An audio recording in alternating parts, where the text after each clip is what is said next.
Fala pessoal, beleza?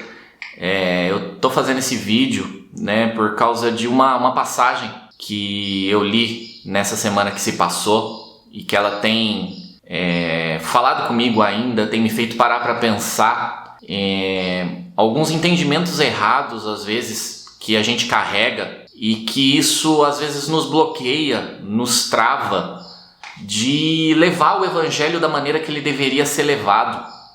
A gente cria identidades, e nessa situação eu estou falando, a gente cria identidades a respeito de Deus que nos cria, às vezes, um medo, que nos cria uma preocupação de como vamos levar esse Deus para as outras pessoas.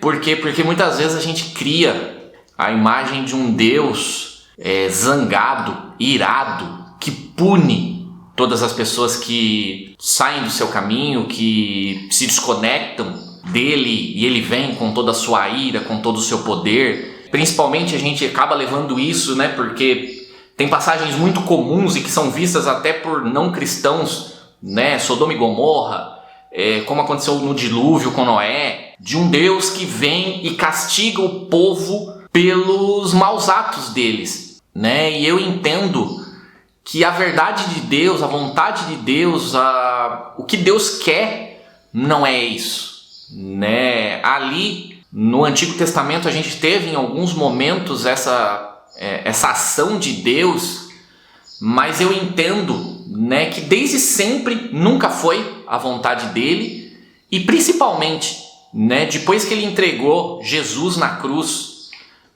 para morrer por nós. João 3,16, que é o primeiro versículo, que o cristão decora, nos mostra que ele entregou para que a gente fosse salvo, para que a gente não precisasse mais sofrer punições. Mas, mesmo antes, eu entendo que a essência de Deus nunca foi a destruição, a morte. Eu vejo o texto que eu estava lendo é Provérbios, Provérbios 1, do 29 até o 33, que a gente tem, no 29. Visto que desprezam o conhecimento e recusaram o temor do Senhor, não quiseram aceitar meu conselho e fizeram pouco caso da minha advertência. Comerão do fruto da sua conduta e se fartarão de suas próprias maquinações, pois a inconstância dos inexperientes os matará, e a falsa segurança dos tolos os destruirá. Mas quem me ouvir viverá em segurança e estará tranquilo, sem temer nenhum mal. Aqui a gente vê, ainda no Antigo Testamento, o que eu entendo que é o desejo de Deus desde sempre. Nos dá tranquilidade, paz, nos livrar de todo o mal.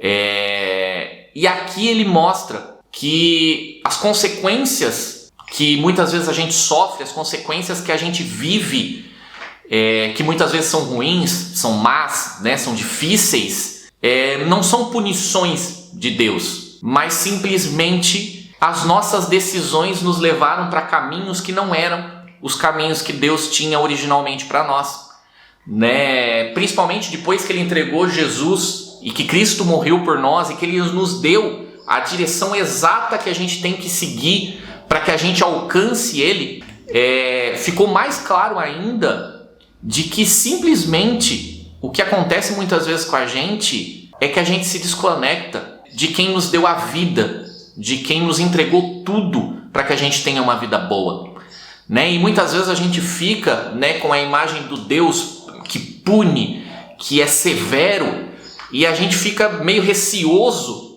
de falar desse Deus, porque parece ser um Deus ruim, um Deus mau, quando na verdade não, Deus é bom, Eu acho que algo, que a gente já acabou falando bastante, se Deus criou todas as coisas e existe a maldade, então Deus criou a maldade, é mais uma coisa que mostra de que não. Por que existe a maldade? A maldade existe onde Deus não está. Por que muitas vezes nós sofremos e por que muitas vezes nós passamos por coisas que não deveríamos passar? Porque nós nos distanciamos de Deus, e quando a gente se distancia de Deus, a gente perde a possibilidade de ser tocado por Ele, de ser protegido por Ele, de ser alcançado por Ele, para que a gente viva, né, o versículo 33, onde Ele nos dará paz, tranquilidade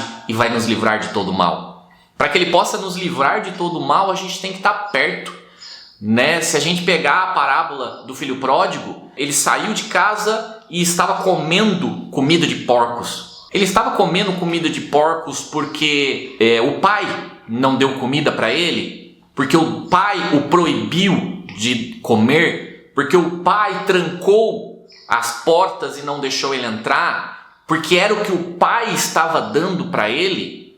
Não, ele estava comendo comida de porcos. Por quê? Porque ele se distanciou da casa do pai, que era onde tinha alimento, proteção, amor, carinho e paternidade, né? Então eu acredito que a gente precisa consertar essa visão, esse entendimento que a gente tem de Deus, para que fique claro para a gente quem Deus é, porque se a gente entender verdadeiramente quem Deus é e o que Ele faz, a gente não vai ter mais impedimento de levar Ele para outras pessoas, de querer que outras pessoas conheçam esse Deus, né? Se a gente tem um pai que é muito legal, que é divertido, que brinca, a gente vai querer que os nossos amigos conheçam o nosso pai para que eles desfrutem desse cara legal que a gente tem.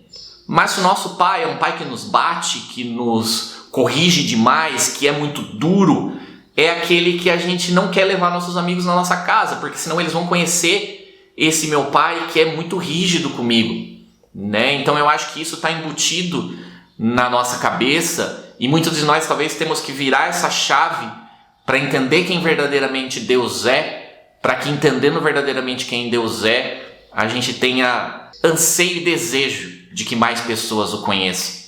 Eu acho que Jesus é o maior exemplo de quem Deus é, né? Deus entregou parte de si, né? O seu Filho, para morrer e sofrer todos os nossos pecados, para que a gente tivesse a oportunidade e a chance de nos relacionar com Ele.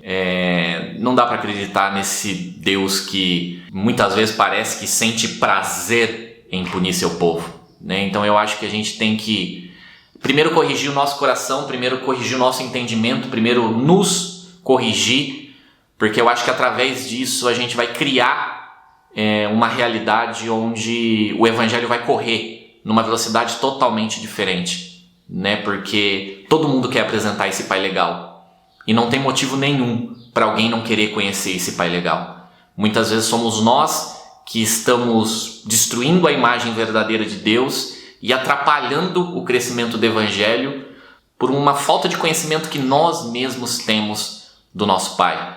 Então que a gente nesse tempo, né, busque conhecer mais o Pai, conhecer mais a verdade, porque eu acho que é a chave que a gente precisa destravar para alcançar, né, nesse tempo o que Deus está esperando da gente.